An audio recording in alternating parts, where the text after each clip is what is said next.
हिमाचल विधानसभा का बजट सत्र, सीएम सुक्खू ने बीजेपी पर कसा तंज। बिमल नेगी के परिवार से मिले बीजेपी नेता, कहते हुए नजर आए बीजेपी का राजनीतिक मकसद नहीं हो पाया पूरा। सहारा योजना के नियमों में संशोधन की बात कहते हुए नजर आए और सहारा योजना में 140 करोड़ रुपए जारी किए हैं। ये मुख्यमंत्री सुखविंदर सिंह सुक्खू की तरफ से बयान दिया गया है। बीजेपी का राजनीतिक मकसद पूरा नहीं हो पाया।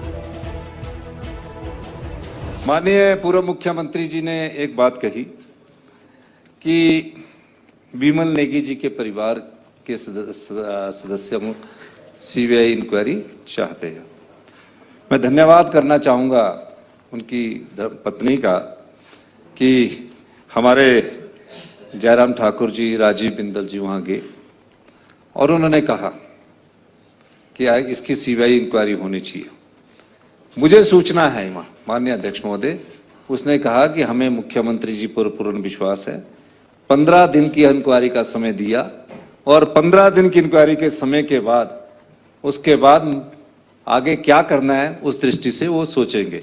तो मैं उनका धन्यवाद इसलिए करना चाहता हूं कि जिस राजनीतिक मकसद के लिए आप गए थे, उस राजनीतिक मकसद में उनकी पत्नी ने हिमाचल प्रदेश की सरकार पर विश्वास जताया।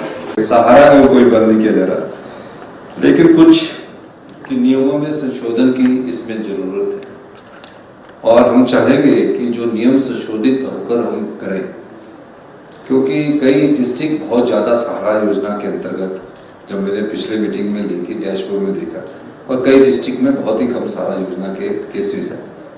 अब जो सहारा योजना के केसेस बहुत कम है तो उसका कारण क्या है? या वहाँ जागरूकता नहीं है। और कुछ डिस्ट्रिक्टों में जब हमने डाटा मिलाया हैंडीकैप्स का, क्योंकि हैंडीकैप्स का डाटा WCD के पास भी होता है हमारे जो उसके, तो उसमें कुछ ऐसे पात्र भी व्यक्ति हैं जिनके साथ मैं चाहूँगा कि उनकी वेरिफिकेशन की जाए और SDM के लेवल पर CMOs का सर्टिफिकेट बनाए, एक वेरिफिकेशन करा दी जाए।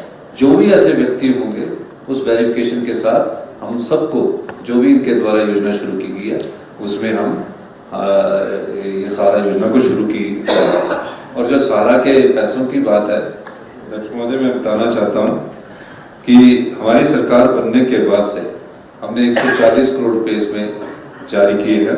बद्दी से नालागढ़ से पिंजौर बद्दी वाला काफी समय से अटका हुआ है और सारी इंडस्ट्री इससे परेशान है, इसमें कोई दो राय नहीं है।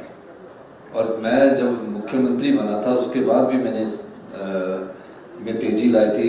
जो लैंड एक्विजिशन का पैसा था उसको हमने स्पीड अप करवाया था, लेकिन वहाँ जो काम है वो बहुत धीमी गति से चला है और सबसे ज्यादा रेवेन्यू NHI को अगर किसी रोड से आ सकता है तो वो बद्दी नालागढ़ वाला रोड है, पिंजौर वाला। हरियाणा से भी वो तेज स्पीड अप काम हो रहा है। तो मैं चाहूँगा कि इस मामले में मैं खुद मंत्री जी से भी बात करूँगा और मैं खुद इसकी बैठक करके माननीय सम्मानीय सदस्य को भी बुलाऊंगा, दोनों विधायक, दोनों को सदस्यों को बुलाऊंगा और इस दृष्टि से हमारी सरकार आने वाले समय में टाइम बाउंड पीरियड फिक्स करेगी